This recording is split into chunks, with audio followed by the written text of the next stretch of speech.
Ahmedabad railway line ઉપર આણંદ નજીક એક મોટી દુર્ઘટના સર્જાઈ છે. 22 વેગન ધરાવતું બુક ટ્રેનનો એક ડબ્બો અચાનક પાટા ઉપરથી નીચે આવી જતા એ બુકનો ડબ્બો જે છે એ જોવા મળ્યો છે. મારી પાછળના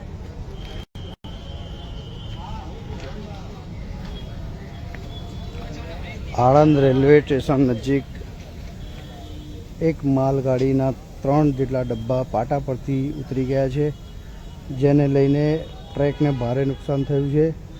તમે જોઈ શકો છો કે અહીંયા પણ મોટી સંખ્યામાં પબ્લિકનો જમાવડો પણ થઈ ગયો છે અને રેલવેના અધિકારીઓ પણ હાજર થઈ ગયા છે.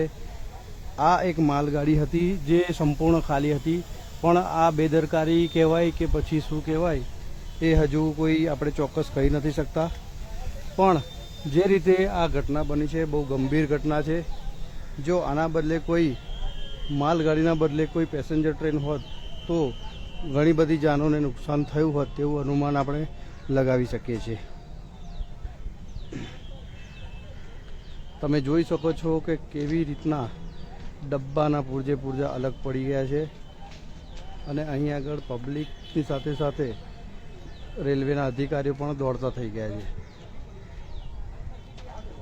તમને અમે ડિટેલમાં બતાવવાની કોશિશ કરીશું.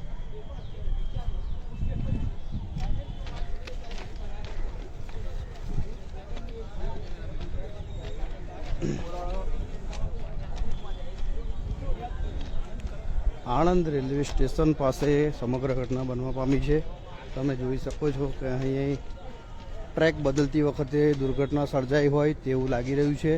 તમે જોઈ શકો છો કે કેવી આ ભયાનક ઘટના હશે કે ટ્રેકના અનેક પુર્જા અલગ પડી ગયા છે. ટ્રેકને ભારે નુકસાન થયું હોય તેવું દેખાઈ રહ્યું છે. અહીં આગળ તમે જોઈ શકો છો કે ટ્રેકની નીચે પણ કેટલાક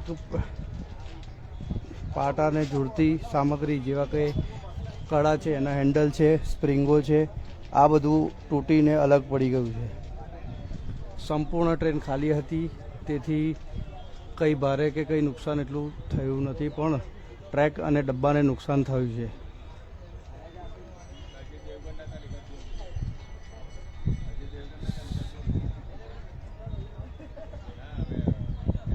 તમે જોઈ શકો છો કે પબ્લિક અહીંયા આગળ મોટી માત્રામાં આવી ગઈ છે અને ભારે કુતૂહલ સર્જાયું છે. તમે જોઈ શકો છો કે અહીંયા આગળ કેવી આ દુર્ઘટના બની છે. ટ્રેકને પણ ભારે નુકસાન થયું હોય તેવું દેખાઈ રહ્યું છે. શું આ બેદરકારી છે કે કોઈ દુર્ઘટના આને કહી શકાય? શું આ રેલવે ટ્રેક કે આ ટ્રેનનું કોઈ મેન્ટેનન્સ કે એને કોઈ ચકાસણી કરવામાં નથી આવી રહી? તમે જોઈ શકો છો કે કઈ રીતના આ ઘટના બની છે અને શું આની પાછળ સત્ય હકીકત છે તે આપણે જાણવાની કોશિશ કરીશું. અહીંયા તમે જોઈ શકો છો કે ટ્રેકને પ્રભાવિત થઈ છે, સાથે સાથે ડબ્બાને પણ નુકસાન થયું છે. તમે જોઈ શકો છો કેવી રીતે આખી ઘટના બની છે. અહીંયા આગળ પોલીસ પણ આવી ગઈ છે અને સમગ્ર ઘટનાને કાબૂ લેવાની કોશિશ કરી રહી છે. તમે જોઈ શકો છો કે અહીંયા આગળ ટ્રેનને ભારે નુકસાન થયું છે અને બંને ટ્રેકો હાલ પૂરતી બંધ કરી દેવામાં આવી હોય તેમ જણાવવામાં આવ્યું છે. તમે જોઈ શકો છો.